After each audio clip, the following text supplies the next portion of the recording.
Welcome to the People Teaching People podcast. Joining me on the podcast is Juliane Gallant. Julianne and I met on an airplane flying from Calgary to Toronto. My husband and I were on our way to Charlottetown, Prince Edward Island, where he was attending a conference and I was not attending the conference.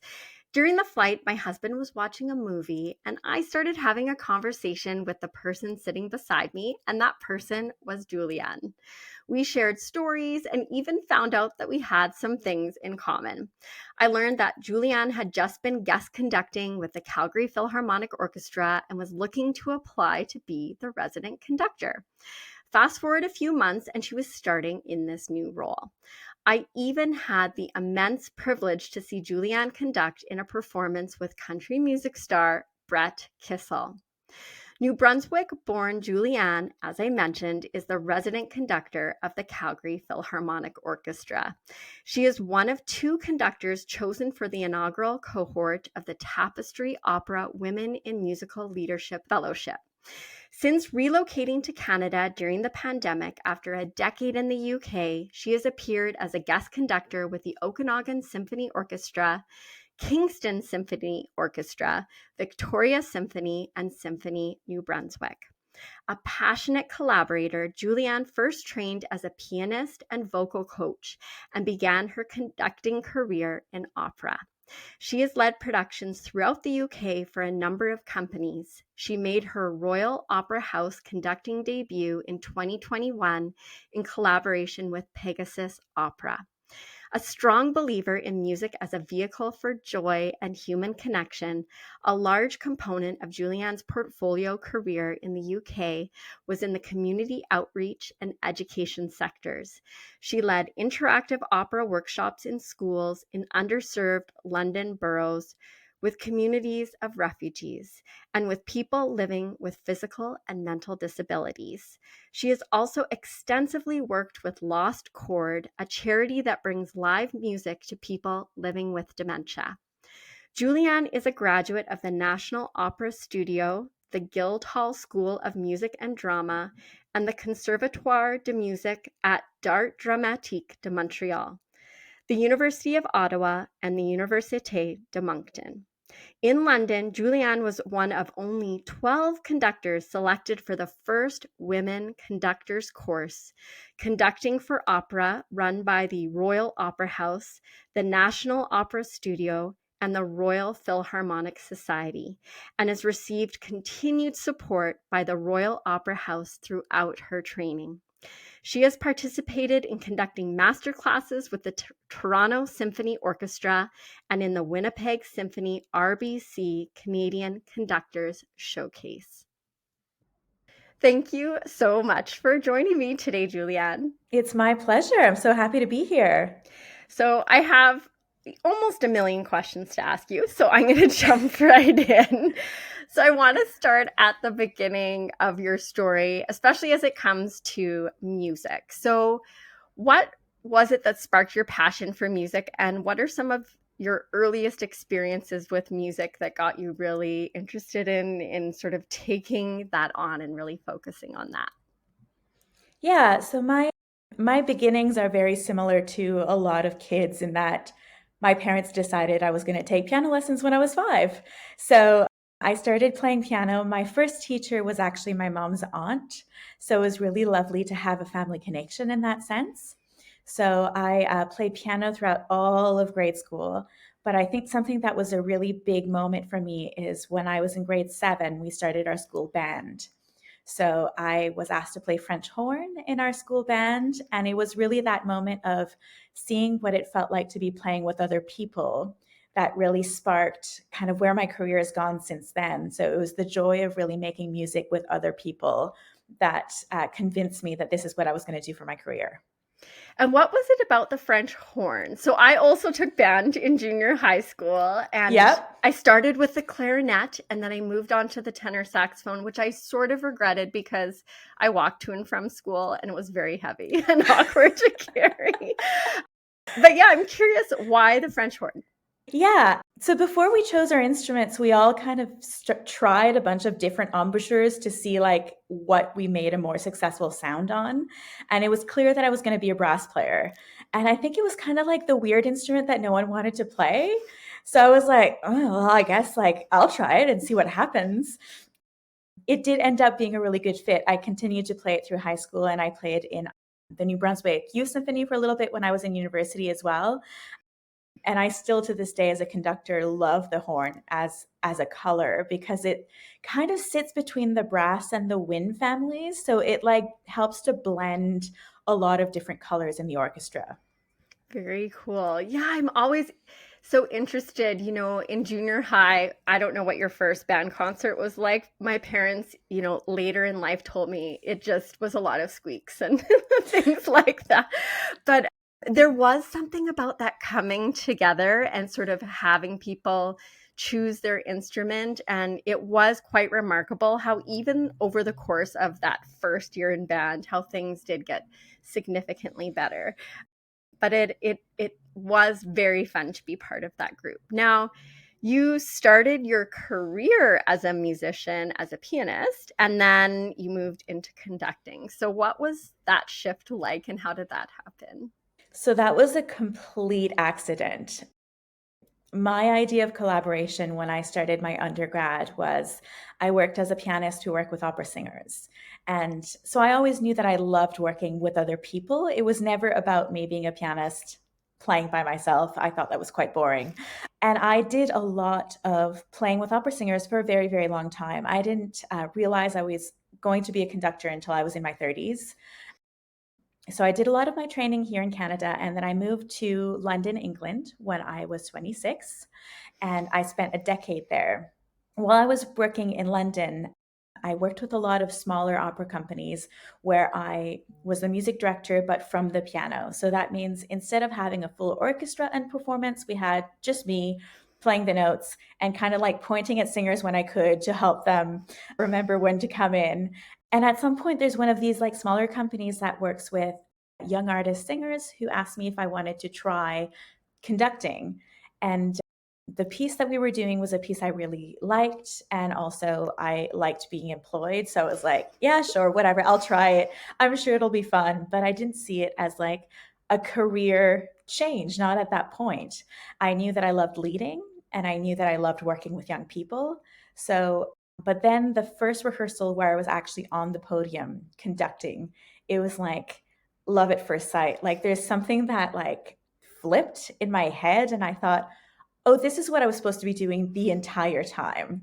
So that was a lovely surprise for me. And I just started to kind of rethink my career from that moment and sought out conducting opportunities and training opportunities. And that's led me to where I am now.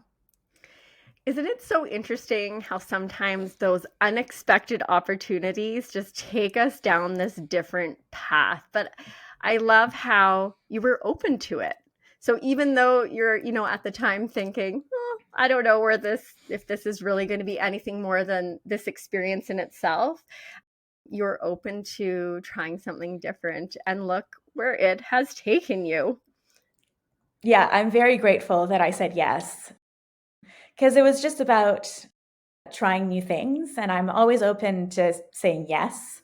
So I thought it was just one more of those instances of saying yes to something, but it turned out it was a lot bigger than just that. That is very cool. Now, your path to conducting, would you consider that to be a traditional path, or is there a traditional path to becoming a conductor? Yeah, conducting is one of the weird ones because everyone in the orchestra has studied their instrument, usually at least a master's level, and they've really, really worked on their instrument. But conductors often or sometimes don't have a degree in conducting. I have a couple degrees, but they're all in piano. I don't have any actual formal training as a conductor other than having taken a lot of lessons and done workshops, but I don't have a piece of paper that says that I am a conductor. I think conducting is something that people will often come to a little bit later in life after having worked as an instrumentalist or as a singer of some sort. But actually, in a lot of ways, the way that I got there is quite common, especially in Europe.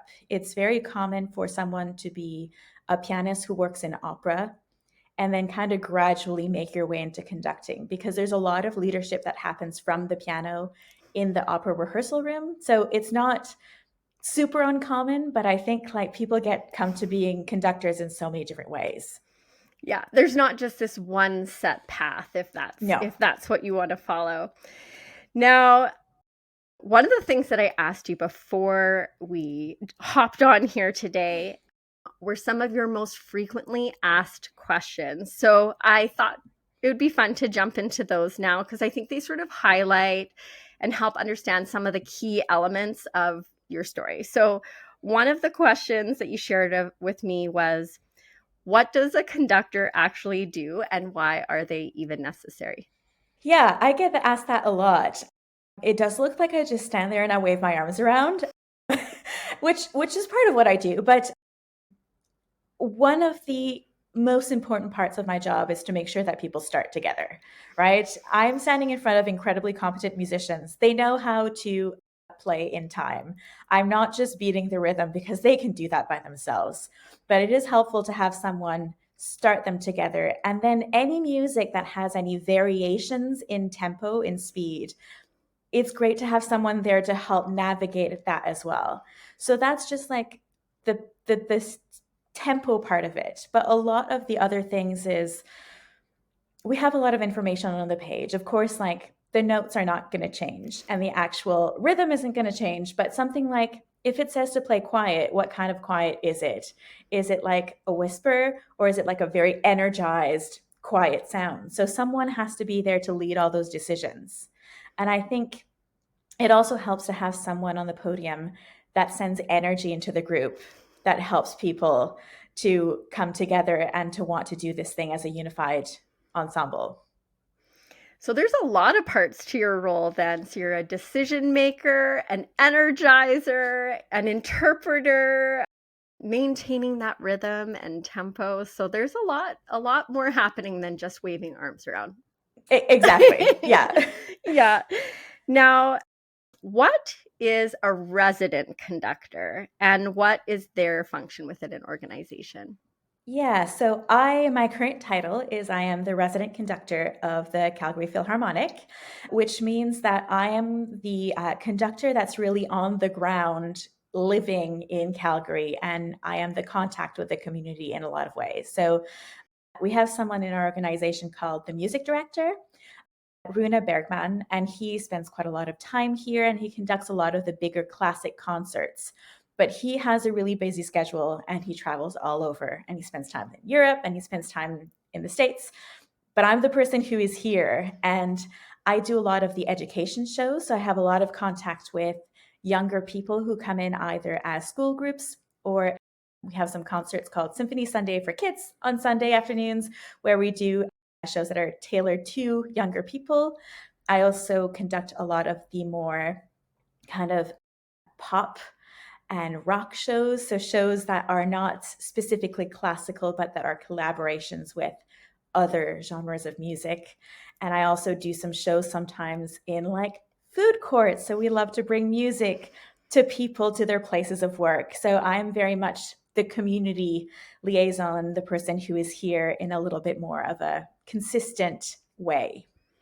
Well, it sounds like you have a very interesting role where you get to do lots of interesting and different things. So, another of your FAQs was, what kind of difference can it make to have one conductor rather than another on the podium? So, you mentioned your music director. Are there other people that are stepping onto that podium as well?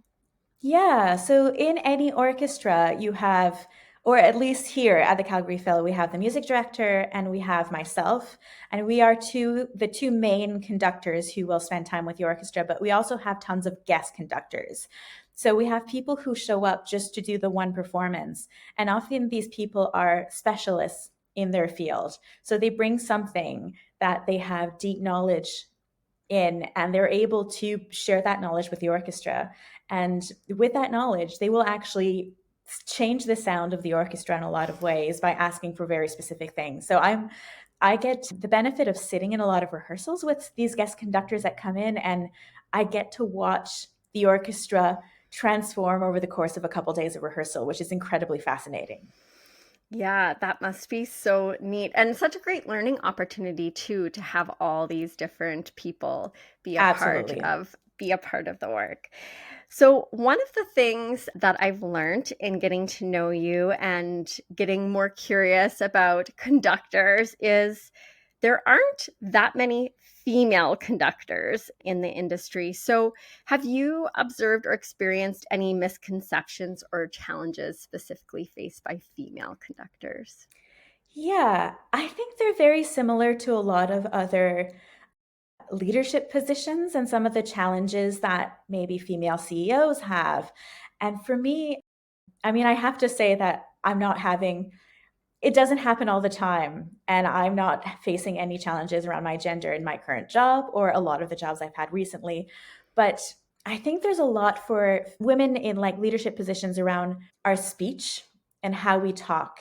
And there's a bit of a double bind in the sense that if we talk in a way that's very direct and with a lot of leadership, we tend to come across as being bossy or as being just a little bit too strong-willed. But the flip side is if we try to be soft, then we are seen as not being efficient leaders. So there can be a lot of that. I spend a lot of time thinking about how I speak to people, about the language that I use, and about how I use my actual voice. I think that doesn't just have to do with women, it also has to do with what we have as a concept of what leadership is. And I think we just need to broaden the scope of that so that everyone has the right of speaking in a way that is firm and confident, but also is able to bring a lot of softness and openness and love to their job. Well, and I think it's so interesting too, with there not being that many female conductors. I know one of the things that you shared with me is how much it sort of lights you up and gets you excited when young girls come up and talk to you and sort of see you doing this work. And, it can, I think for so many young kids, it can really spark their interest in terms of what's possible for themselves when they grow up and if they love music, that maybe this is something that they could do too. So, do you feel like there's a little bit of a shift in trying to encourage more young girls and more females to get involved in perhaps becoming a conductor one day? Yeah, I'm so happy you said that because it's one of my favorite parts of my job.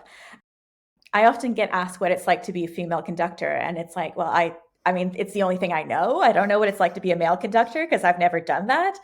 But the one time where my gender really matters to me is whenever I conduct a concert and they're little girls. And then, I speak to a parent and they say, she was conducting with you the whole show. And I just like, that makes me feel like I've really done something important. And I think it does show little girls that if they want to be conductors, it is possible. But also, if you want to work in a leadership role elsewhere, it's possible. You are allowed to be up there and to show people, to help people come together in your job. There is a little bit of a shift that's happening right now. There are a lot of initiatives that are happening to put more women on the podium.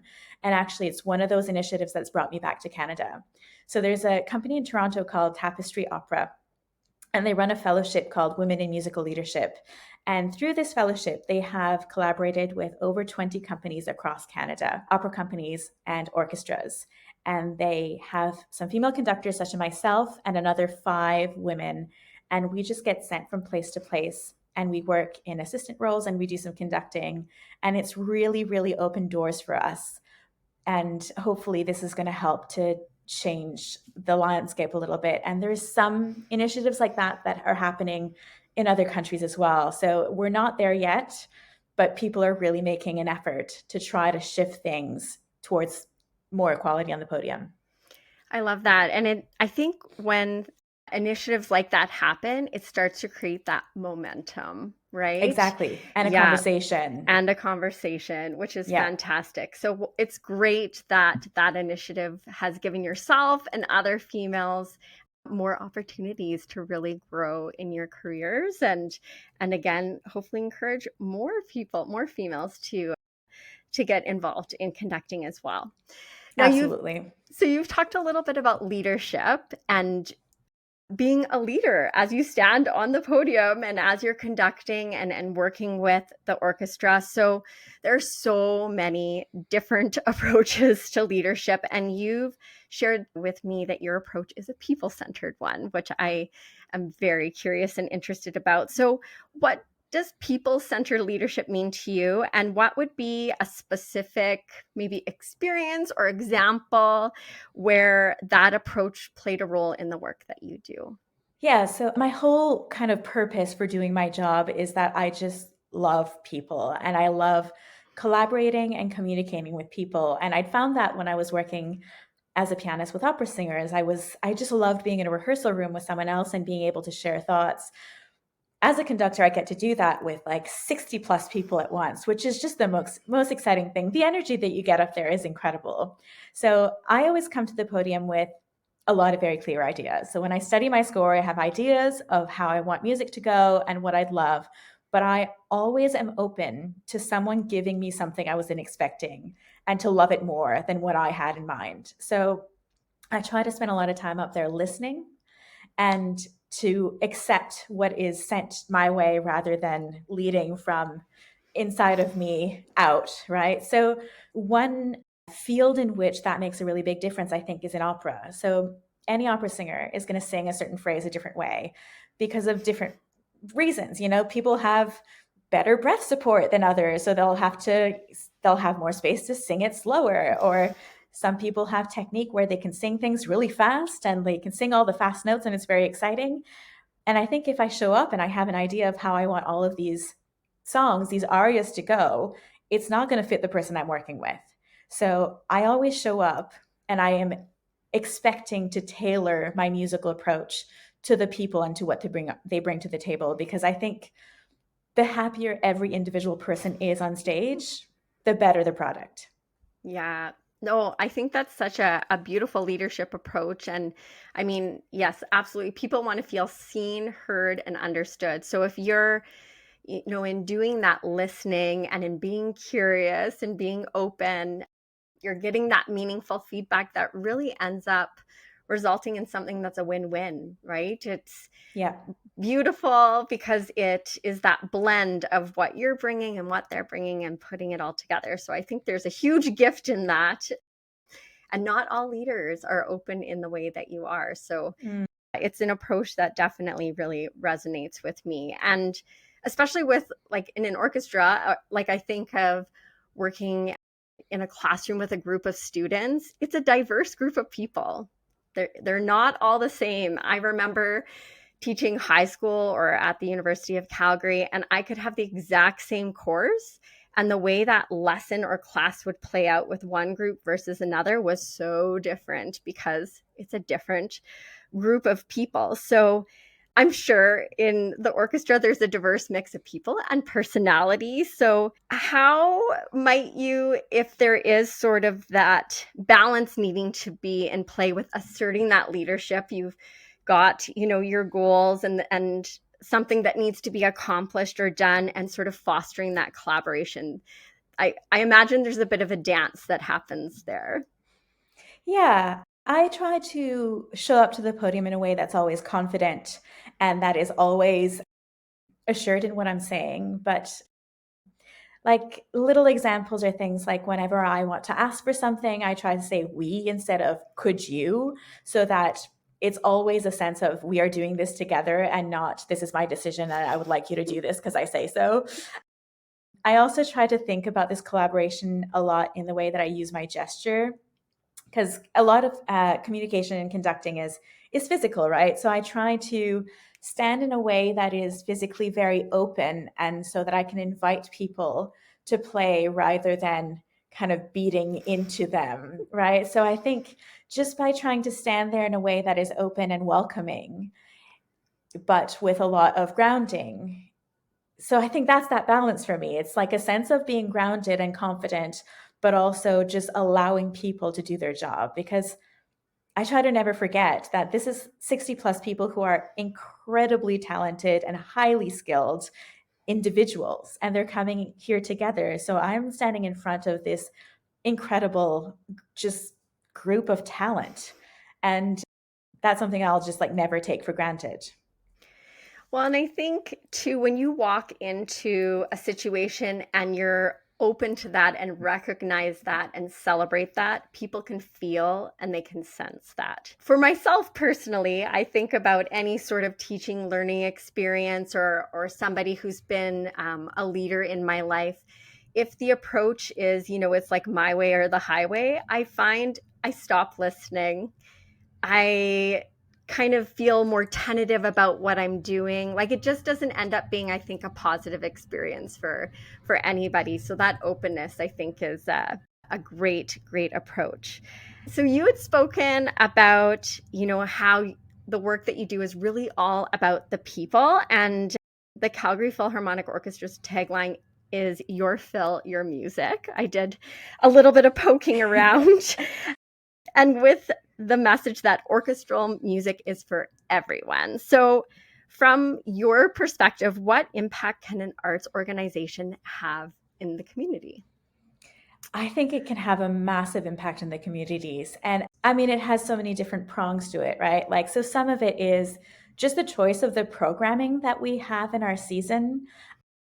I happen to be someone who believes that classical music can be for everyone and that the orchestra, like the hall, is not an elitist place. I think people don't need to have any prior knowledge about classical music before showing up and just enjoying what they hear. Because there's something about a bunch of people coming together and playing together that is just like a feat of humanity. And just the raw sound that travels through the hall does something to people that is incredible. That being said, we also have music that is not just classical in our season. And I also happen to think that all music is equally valid. So, there's some more jazzy music in the program. I'm conducting a show that's like a Broadway and Hollywood songbook, which I'm like super excited about. By the time this comes out, it will have happened, but there's a David Bowie show coming up. We're doing some music from the 80s. So it's really just like way across classical music that has been written centuries ago all the way to music that's still being created now. And so I think that's just like is a way it opens doors to many people to come experience live music. There is something about music. It is such a force in connecting people, bringing people together. When you walk into a space when there's music playing, especially live music, there's just something about the energy and even the sense of community that can result. It's a connecting force Yeah. for sure. So you'd mentioned a little bit about how education is a part of what you do, and being an educator myself, this is something I love to talk about. So I'd love to hear a little bit more about your background in education and community outreach and how that influences your approach as a conductor. When I was a pianist, so during the decade that I lived in the UK, I worked fully as a freelancer.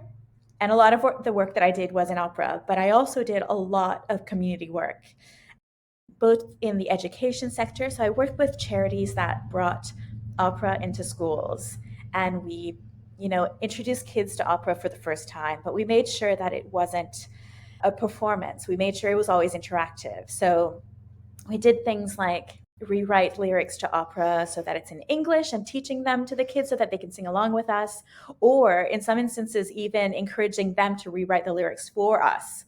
So there was a lot of creation that happened. I participated in this one initiative where there was a sustained project after school with the kids, and they completely rewrote an entire scene of an opera and they staged it themselves. So it was just a great opportunity to foster creativity and, in the meantime, also introducing them to the art form. I've also done a lot of work with people with dementia. That's something that I spent a lot of time doing when I was in the UK, and just being able to see the difference that bringing music to people who are in care homes can make, and how it unlocks part of their brains that maybe have been dormant for a while. It's been incredibly inspiring. So just seeing the immediate impact that music has is something that I've really brought into all of the work I do. I still do a lot of community and education work, which I love, but I try to always remember this power that music has to change people's lives when I'm conducting more traditional classical concerts, because I think people come to us for all kinds of different reasons. Yeah, because everyone has their story, so it's hard to Yeah. know what sort of their why for showing up and being there. But in giving young kids that opportunity to really get engaged and be interactive in a music experience is wonderful. And we've seen firsthand with my mother-in-law actually how music, she has Alzheimer's, and just how Mm, music just triggers something. It's quite remarkable. My husband has played like traditional German music that she, has loved over the years. And it's like it just awakens something in her, which yeah. is very, very cool. So recently, so my husband surprised me, although I figured it out in advance, came. I got really suspicious about some interesting coincidences, but was able to attend an incredible performance with the Calgary Phil, with you conducting and performing with Canadian country music singer Brett Kissel. And it was such an amazing event. It blew both my husband and I away. It was just so much fun and so enjoyable. And it really drew such a diverse crowd. So before sitting down in our seats, we both grabbed a coffee and we went upstairs and we're just kind of looking over, I guess, like the balcony and looking at the people. And there were people wearing tuxedos and ball gowns, Yep. or kind of dressed more in the middle, like my husband and I were, or there were some in cowboy boots and jeans and cowboy hats. Like, it was a really interesting mix. So, why should people come to see a performance? And why do you think that coming down to check out the Calgary Phil, why is that still relevant today? Yeah, I'm so pleased that you both could make it. It made me so happy to know you were in the audience. I have to say, concerts like that have a crossover with a non-classical artist, it's some of my favorite things to do because of that energy in the crowd, because you have people who are there for the orchestra and you have people who are there for the country artist. And then there's like the small portion of people who are there for both. But I love that, like, bringing people together in a room and surprising people. So for some of these people, they may never have seen a classical orchestra before. And maybe it just kind of sparked a little bit of a curiosity. And for some of these people, they might not know. I mean, I don't know a lot of country music. And I have to say that concert for me was a revelation. I had the best time. So it's, yeah, classical music or orchestral music, however you want to see it, is incredibly relevant because there is so much diversity. There's so much that you can choose from.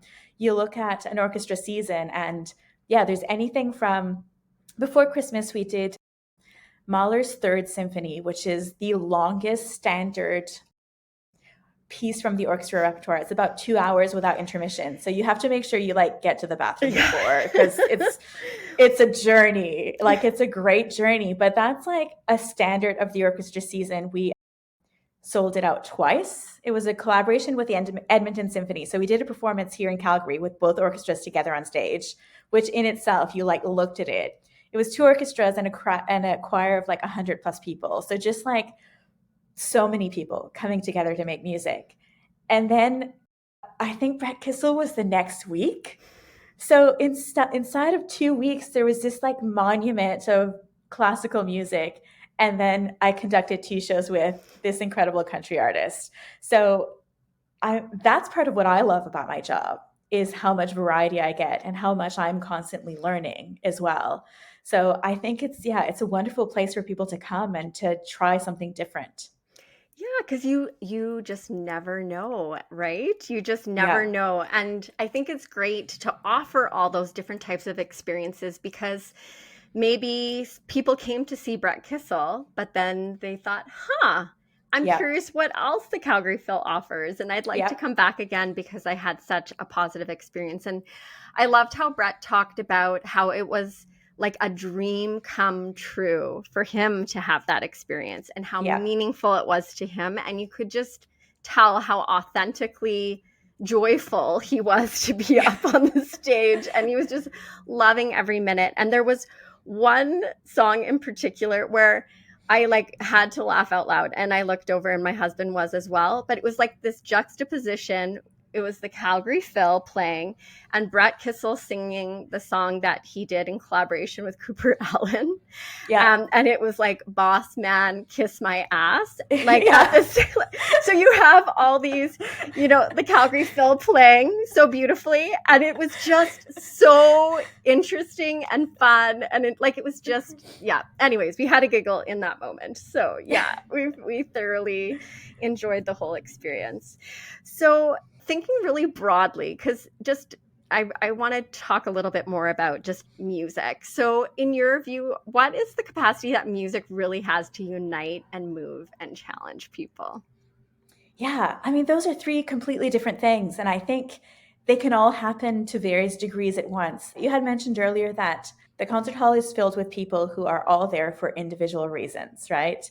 But I think, and I felt this in the concert for Mahler Third Symphony that I'd mentioned before, that we all sat through this really epic journey that was incredible, with just the most people on stage doing this incredibly monumental thing. And at the end, you could feel the air was like different in the room. Like it really felt like we had experienced this one unique thing together.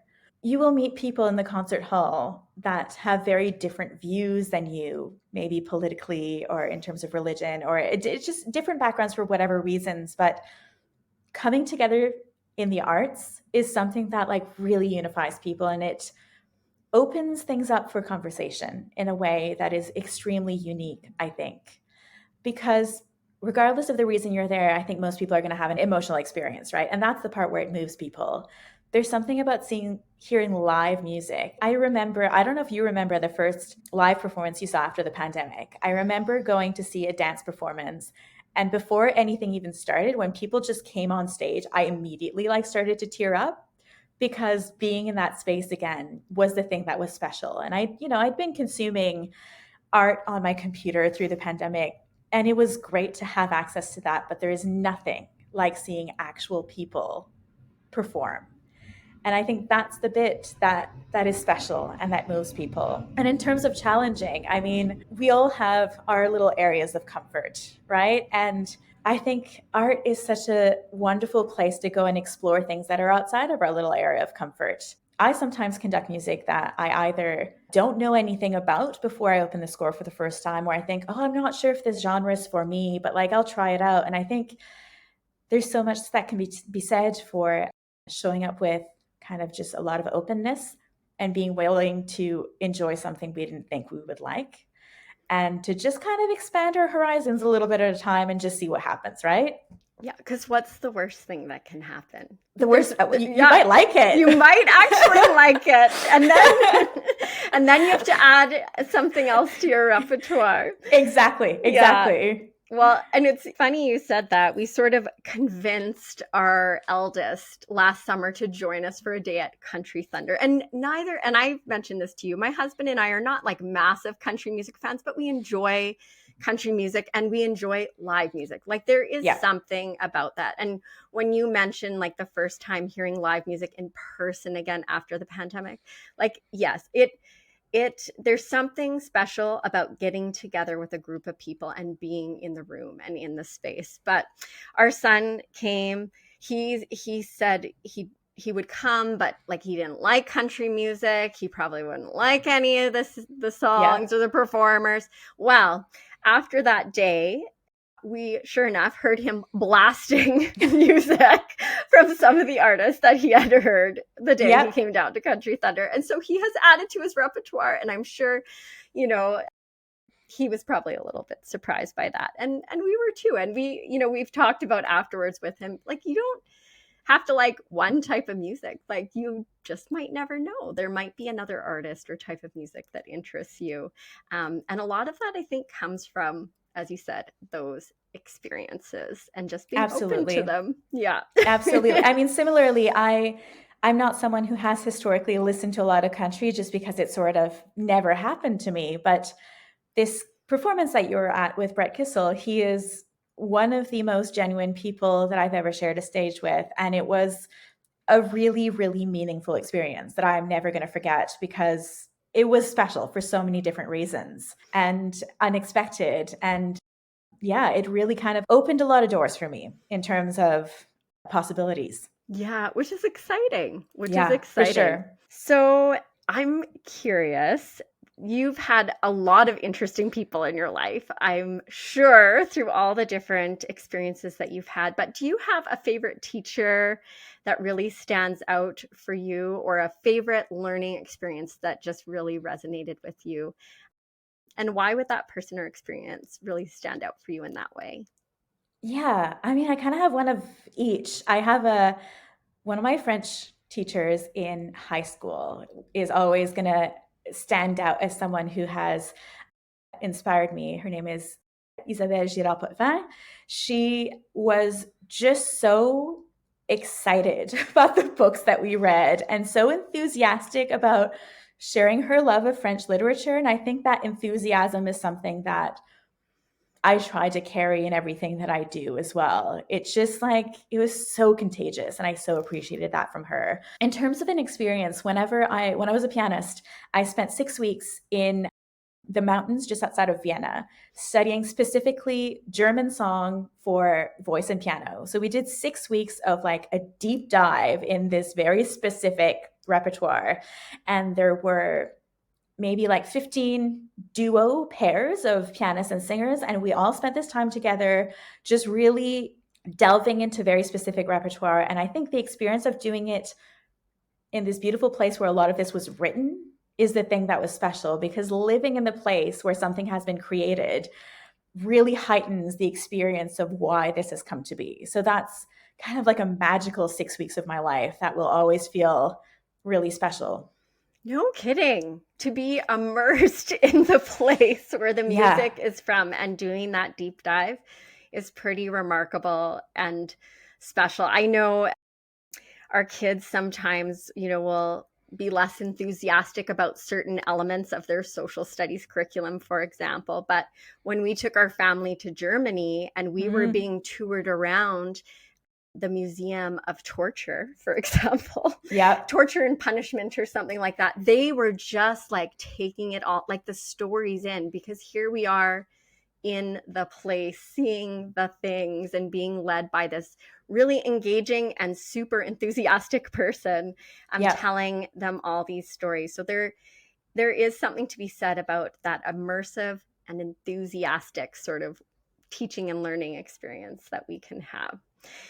Now, you've done so many things, so I'm so curious about your answer to this question. So, when you look back at your incredible journey so far, what it would be something that you are the most proud of? Yeah, I think something that I feel very proud of is I'm a planner. I'm someone who always has a plan about like where I think things are going to go. But I feel very proud that I have the ability to see that I was wrong about my own plan whenever kind of the world gives me something else, and for me to follow that new path. So I wasn't supposed to be a conductor. I was a pianist, and then I ended up on the podium and I noticed that that was right for me. Similarly, I'd been in the UK for a decade. I thought that I was going to be there forever. But then there's an incredible job that opened up in Canada, and I recognized that that was the new plan. So I feel very proud to have been able to veer off of what I thought my plan was whenever something else kind of fell from the sky. I am a type A planner person Yeah. myself. Yeah. And I so resonate with what you're saying. And I think it has definitely led you down some really incredible paths. And that is a hard thing. It's hard to be open to and kind of step into that uncertainty when you are a planner. I feel you on that one big time. So I have a few rapid fire questions for you. Absolutely. What is something you would love to learn about, or something that you would love to learn how to do?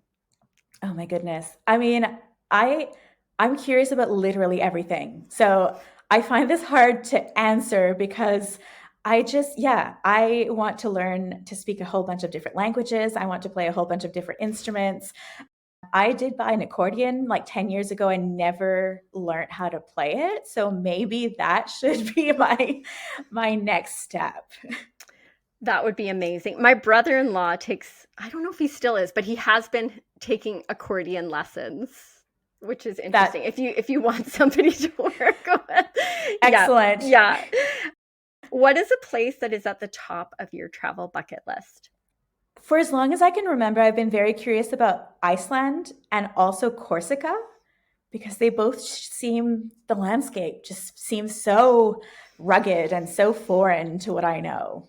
That would be amazing. Two places I haven't been to either. What is a book, podcast, movie, or TV show you've enjoyed recently?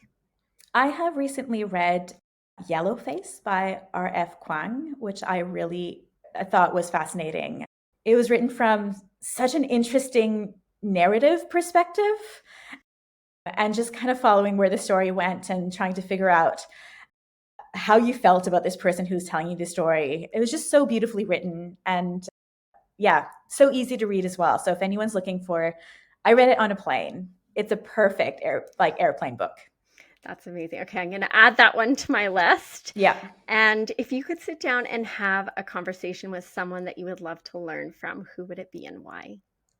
This might be because I've watched Maestro recently, but I would love to have been able to meet Leonard Bernstein.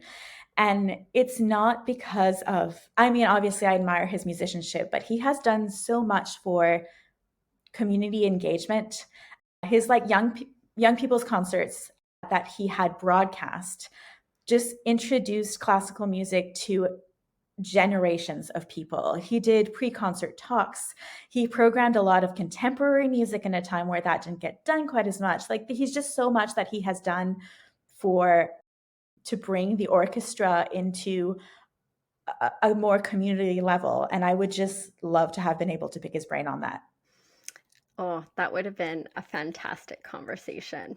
Yeah. Yeah, I'm going to have to watch that. I haven't yet. So now I have like this list of things to do. I'm happy to help. Thank you.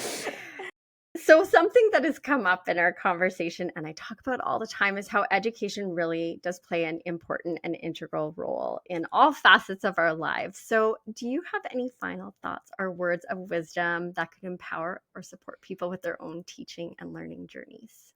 I think the most important thing for me is just to never stop being open and to just lead with curiosity all the time. And this is both when learning about any little subject, but also just in terms of like where life goes. Because life just brings you all these surprises. And I think sometimes just being open and being willing to say yes, it can change so many things. And I think that's, yeah, for me, that is something that's really changed my life. I would say that's been a huge part of your story. So, Julianne, I want to thank you so very much for sharing your time and words of wisdom and story with us today. So, if people are curious about you and all the things that you are up to, where are the best places to find you?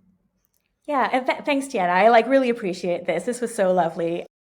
People can find me on the internet. So my website is www.julianegallant.com. I'm also on social media. I try to be on social media. I'm not the best at it, but I do have a professional page on Facebook, and I also have Instagram where I post about what's going on. But yeah, all of my concerts, both at the Calgary Phil and elsewhere, are listed on my website, so it's easy to find me there. Perfect. I will make sure to share all of that in the show notes. Thank you so very much for joining me. It was such a pleasure. Wonderful to connect with you and to learn from you today. Thank you so much.